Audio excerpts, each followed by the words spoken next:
Pemirsa, para pendengar dimanapun Anda berada, pada kesempatan yang lalu kita telah membahas bagaimana ketika Allah Subhanahu wa Ta'ala memberikan kita ujian berupa al-khair, sesuatu yang membuat kita gembira, sesuatu yang membuat kita bahagia, maka kita sikapi dengan rasa syukur kepada Allah Subhanahu wa Ta'ala.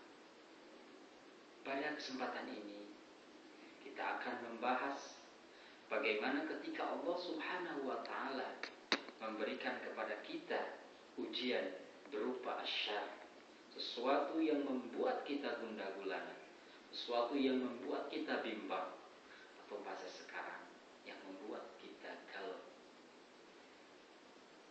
Sesuatu yang membuat kita bimbang tidak akan terlepas dari 3 keadaan. Yang pertama, apakah al-hazan?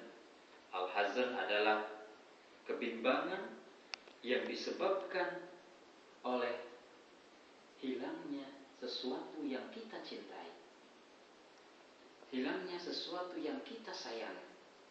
Contoh, ditinggal oleh orang tua, contoh kehilangan uang, apalagi uang hanya itu yang tersisa di saku kita, sakit.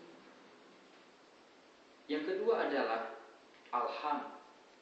Alham adalah kebimbangan yang disebabkan oleh tidak terkejarnya sesuatu yang kita inginkan.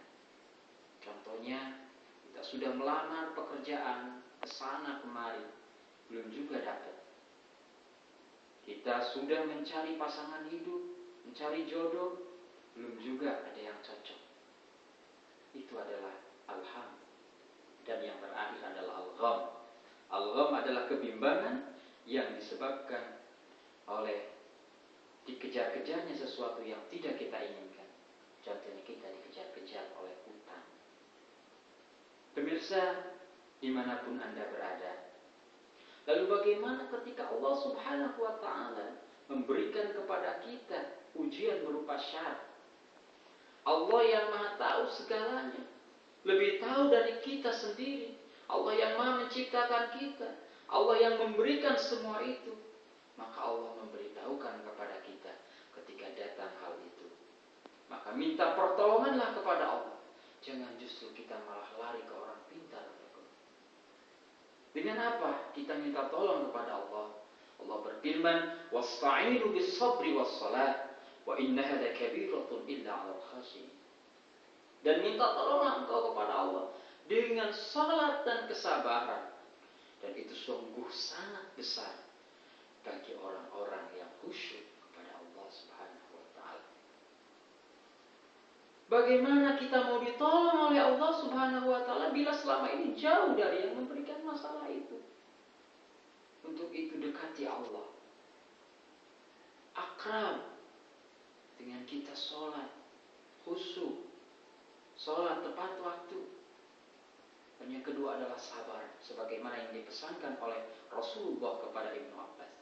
Ya Ibnu Abbas, anna nasra ma'as-sabri. Wahai Ibnu Abbas, sesungguhnya pertolongan Allah akan datang, akan bersamaan bersama orang-orang yang sabar.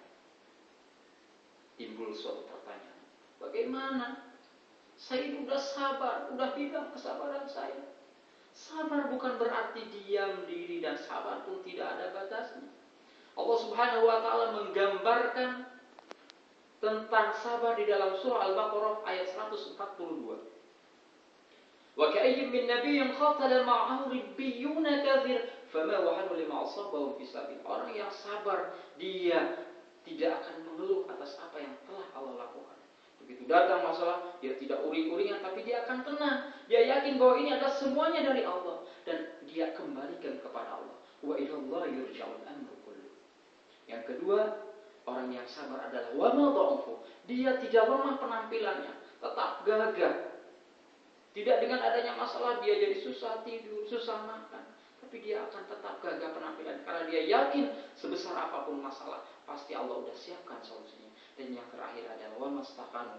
Dia tidak akan lemah aktivitas, dia akan tetap semangat.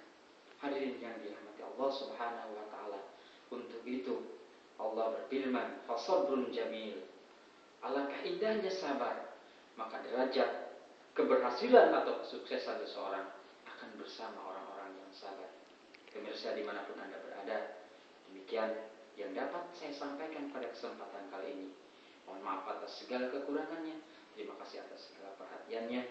Subhanakallahumma wa bihamdik, asyhadu an la ilaha illa anta, astaghfiruka wa atubu ilaik. Wassalamualaikum warahmatullahi wabarakatuh.